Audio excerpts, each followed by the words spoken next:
कलरचे घेऊन गेलोस तर तुझे काय पैसे कमी जातं? आम्ही नाही बाबा, बायको खुश तर आपला संसार खुश. लक्षात घ्या, प्रत्येकाने लक्षात ठेवा.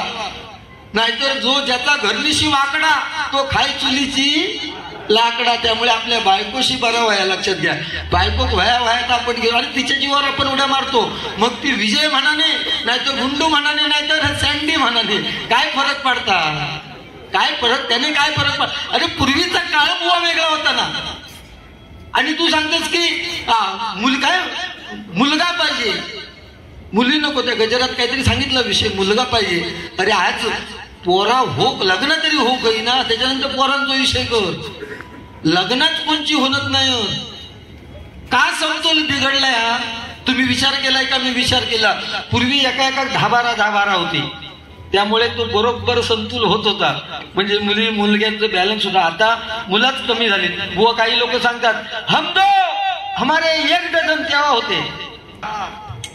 लग्नच होची नाही. चॅलेंज लावून 40-45 ज्यांनी पार केले नाहीत त्यांनी त्यांचा म्हणजे जाऊ दे. मी देवीक आपली आराधना करतोय, पण मुश्किल आहे. आम्ही सुटलो होतो देवा शपथ. हे लगीन झाले ते सुटले. आता पुढे खूप कठीण दिवस. पण खऱ्या आईची माया ज्याला आई नाही त्याला कळते. ज्याला आई नाही त्याला कळते. चुकलं तुझं रडत ढाई ढाई ग, रडत ढाई ढाई ग. ये ना माझे आई ग, ये ना माझे आई ग, ये ना माझे आई ग, ये ना माझे आई ग.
तुझे नाम गोड किती सरस्वती सरस्वती तुझे नाम सरस्वती सरस्वती तुझे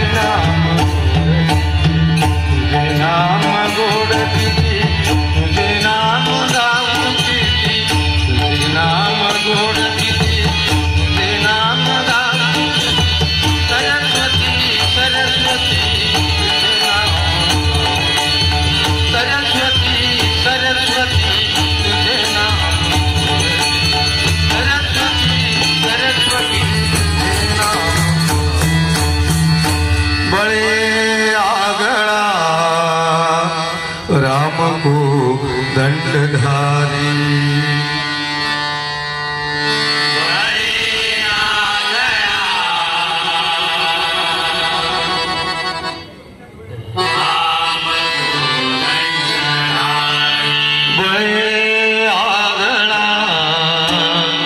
राम को दंडधारी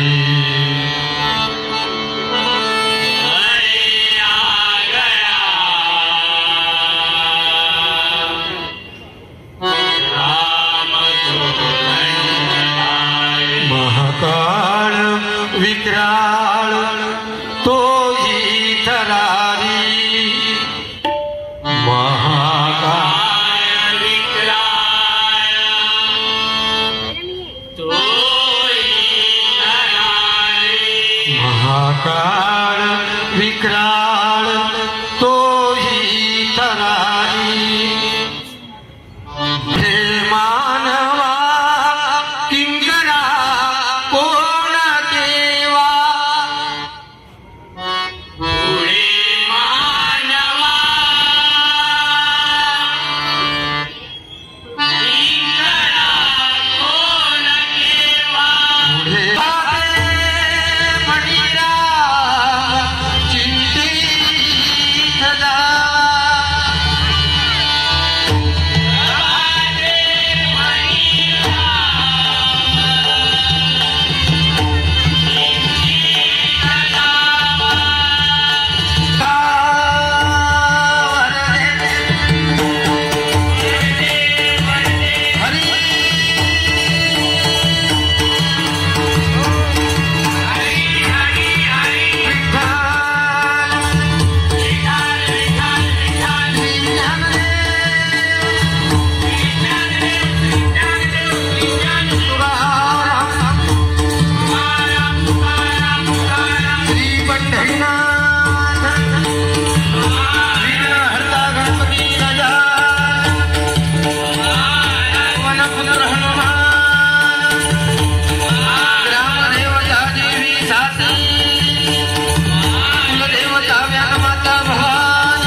पारंपरिक बारी आहे आणि त्यामध्ये भारुडा सहित बारी होणार आहे. सुरुवातीलाच मी सुरुवातीच्या बारीमध्ये भारूड घेणार, नंतर बुवा घेतील वेळेनुसार, नंतर परत दुसरी बारी होईल. मला वेळ दिलेला त्या वेळेत बारी संपवण्याचा प्रयत्न करणार. अतिशय उत्कृष्ट हवी लागली.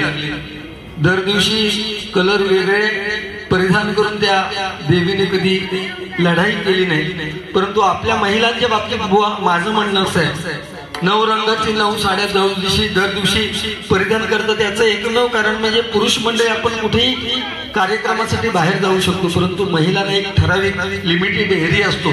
त्या एरियामध्ये नवरात्री गणपती उत्सव याच वेळेस त्यांना कार्यक्रम करण्याची संधी मिळते. म्हणून कालाय तस्मै नमः. आता सुद्धा ही एक म्हणजे खूप दिवसानंतर मी पारंपरिक बारी करतोय. 2020 बारी आहे. एका बाजूला आपण 2020 करायची आणि दुसऱ्या बाजूला गजर 2020 कशी वाईट आहे हे सांगून देण्याचं काय. आपण सरड्याचे रंग बदलताना बघितले, पण माणसाचा रंग बदलताना आज संजय पवारच्या रूपात फर्स्ट टाइम मी बघितलंय. एका बाजूला एक बाजू बोलायची आणि दुसऱ्या बाजूला परत आपण 2020 करायची. एवढंच जर 2020चा बहुत तिरस्कार असेल ना तर आजपासून इथे शपथ घ्या की मी यापुढे 2020 करणार नाही म्हणून. पारंपरिक बारीला 100% नाव ठेवणार नाही, पण आज मायबाप प्रेक्षकांजवळ तेवढा वेळ नाही. आताची बारी सुद्धा पारंपरिक किती वाजेपर्यंत, कारण उद्या प्रत्येकाला इथे कामावर जायचंय. त्यामुळे हे चेंजेस होत गेलेले आहेत. 21व्या शतकाकडे आपण वाटचाल करतोय. मग त्या दृष्टीने चालायला तुम्ही एका 10-12 पोरा होती, आता एकावर थांबलेत ना, मग त्यांना सांगता सा तो विचार करा प्रत्येकाने. ठीक आहे, बारीला सुरुवात करतोय आणि 100% पवार बुवा जरी मला बोलले नसतील तरी एक प्रकारे मी सुद्धा त्यांनी ज्या पद्धतीत बारी केली मी सुद्धा त्या पद्धतीत करण्याचा विषय करणार. कारण ते सांगतात गुंडू सावंत बुवा गाजलेलो हा, पण गुंडू सावंत बुवा जितको गाजलेलो हा तितको भाजलेलो सुद्धा लक्षात घ्या. बरोबर काय बसायचं, भाजलंय मी तितको, आणि त्याच्यातूनही आम्ही वरती येऊन परत मायबाप प्रेक्षकांपर्यंत पोहोचलोय. धन्यवाद. आपलं भजन जे नेहमी भजनाच्या माध्यमातून सांगतो की आपलं राम कृष्ण हरी या मंत्रावर भजन अवलंबून आहे. राम बोल आचार विचार आणि उच्चार. राम हा शब्द उच्चारायला सोपा आहे, राम शब्द लिहायला सोपा आहे, आणि राम समजायला सुद्धा खूप सोपं आहे. परंतु कृष्ण 99 अपराध होईपर्यंत सुद्धा 100व्या अपराधापर्यंत थांबलेला कृष्ण ओळखणं फार कठीण आहे. जगज्जेता जगाचा नायक श्रीकृष्ण असताना सुद्धा त्याचा मित्र सुदामा आहे, तो श्रीकृष्ण समजायला सुद्धा खूप कठीण आहे.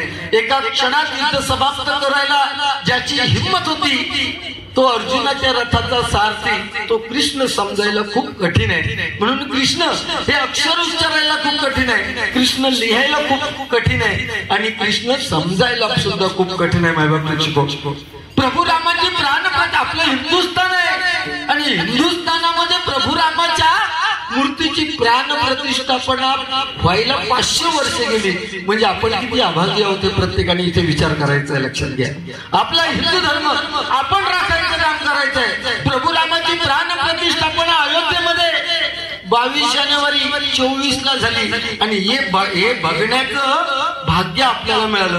म्हणजे आपण किती भाग्यवान आहोत हे प्रत्येकाने लक्षात ठेवायचंय. आजच्या या कलियुगात नामस्मरणच तुम्हाला परमेश्वराच्या चरणापर्यंत पोहोचवणार आहे. सत्य, त्रेता, द्वापार आणि कली, सत्ययुगात परमेश्वराच्या जवळ जाण्याचा मार्ग म्हणजे हजारो वर्ष तपश्चर्या करायला लागायची. त्यानंतर आलं त्रेतायुग. या त्रेतायुगात परमेश्वराच्या जवळ जायचं असेल तर मोठमोठे होम करायला लागायचे, तेव्हा कुठेतरी परमेश्वर भेटायचा. त्यानंतर आलं द्वापार युग.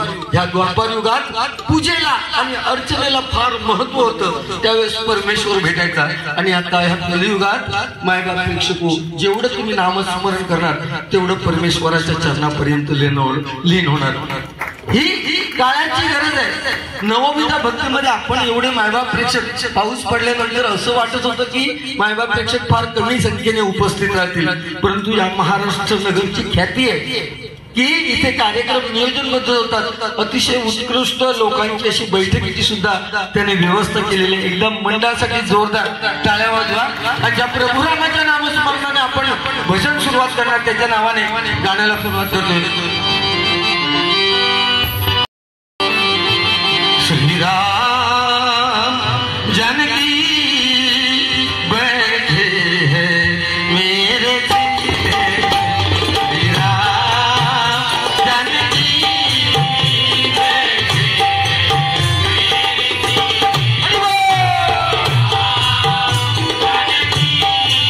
मंदिर मोने झालं. देख ले अपने दिल के नगीने में, देख ले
वाल्याचा वाल्मिकी झाला, राम राम करत वाल्याचा वाल्मिकी झाला.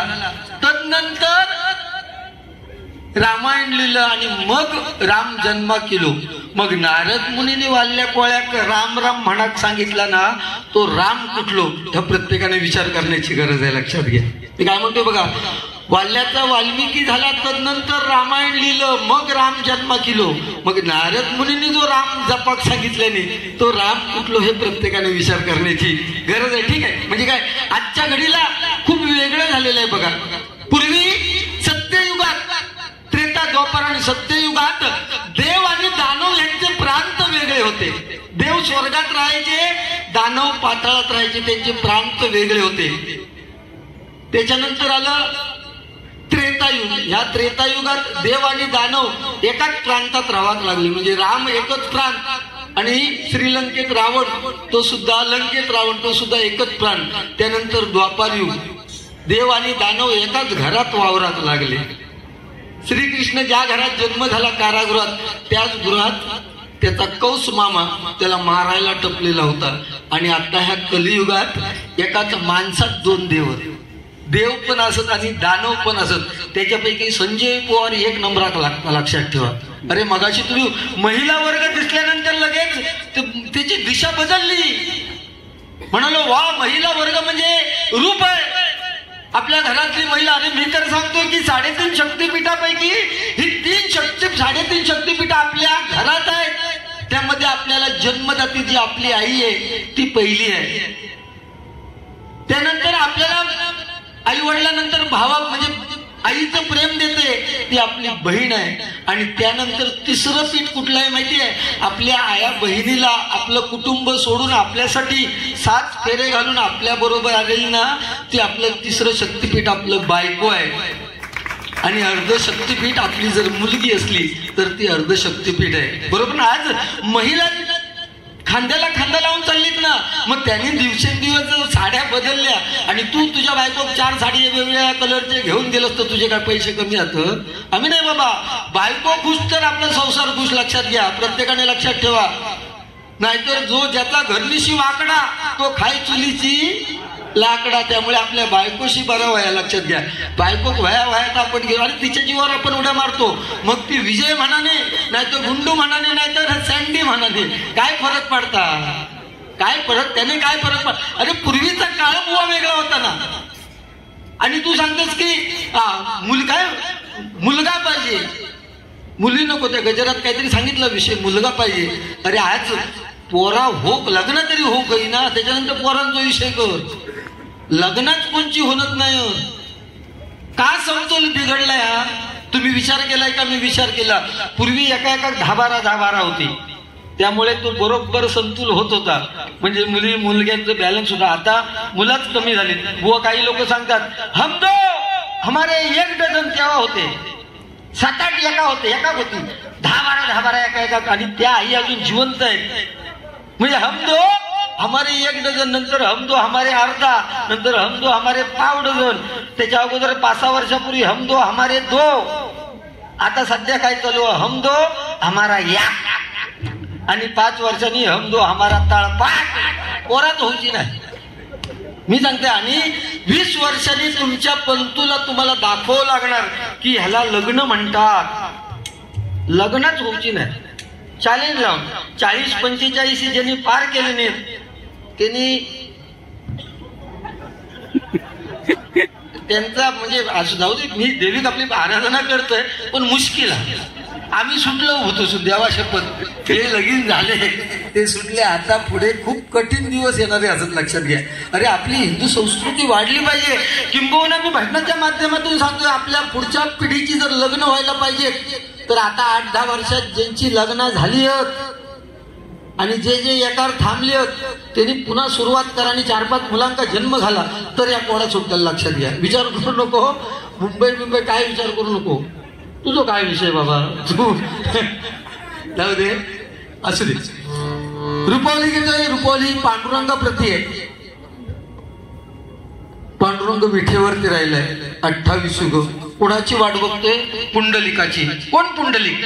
आई बापाच्या गळ्यात दोरी टाकून बायकोला खांद्यावर घेऊन फिरणारा पुंडलिक, त्याला आपल्या आई वडिलांची महती कळल्यानंतर एवढा आपल्या आई वडिलांच्या सेवेमध्ये गर्क झालाय की साक्षात पांडुरंगाला सुद्धा वीट फेकलेल्या विठेवरती उभं राहावं लागलं. लक्षात घ्या, अजूनही वाट बघतोय तो पांडुरंग. आणि ही सेवा बघून पांडुरंगाने सांगितलंय की हे पुंडलिका, जिथे तिथे भजन नामस्मरण कीर्तन होईल तिथे तुझ्या नामाचा अगोदर जयघोष होईल. म्हणून आपण भजनामध्ये पुंडलिक वरदे हरी विठ्ठल हे नामस्मरणाने सुरुवात करतो. त्याचं कारण आहे आपले आई वडील म्हातारपणापर्यंत जिवंत असणं. हे सुद्धा प्रत्येकाच्या नशिबात नाही. मायबाप प्रेक्षको, आपल्याला आई वडिलांची किंमत केव्हा कळते? जेव्हा आई वडील पडद्याच्या आड जातात ना, त्यावेळेस आपल्याला आईची किंमत कळते. लक्षात घ्या. आज तुम्ही विचार करा, आज बापाच्या अंगावर तरुण जातोय आणि सांगतोय बाबा तुमचे दिवस सरले, आता आमचे दिवस सुरू झाले. त्या मुलांना मला आणि मुलींना सांगायचंय, आपल्या आई वडिलांची मान समाजात खाली जाईल असं वागणं करू नका. म्हणजे भजनाच्या माध्यमातून आम्ही भजन केलेल्याचं साध्य होईल. लक्षात घ्या. ज्यांची आई गेली असेल त्या आईसाठी फक्त एक छोटस गाणं घेतोय आणि मग रुपावलीला सुरुवात करतोय.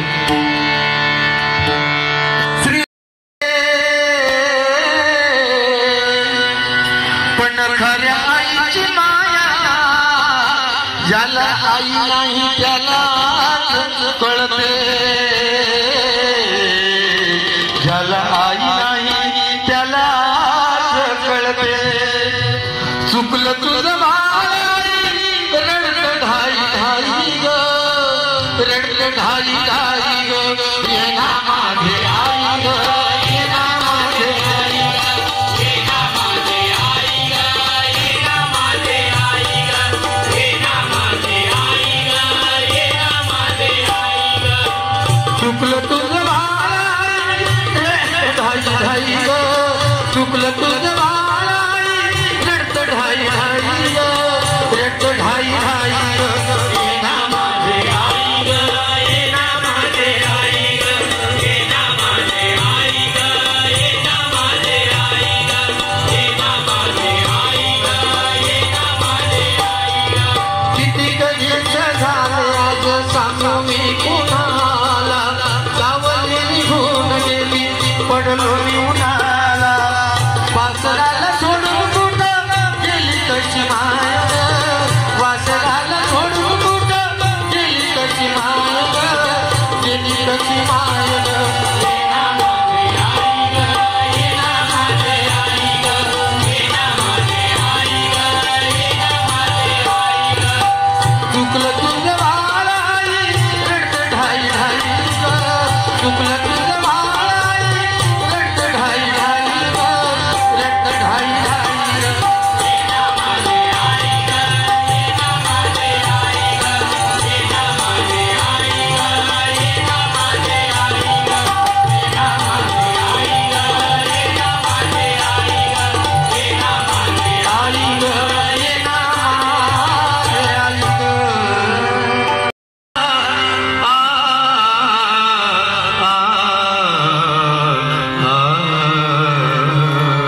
ओंकार स्वरूपा सद्गुरु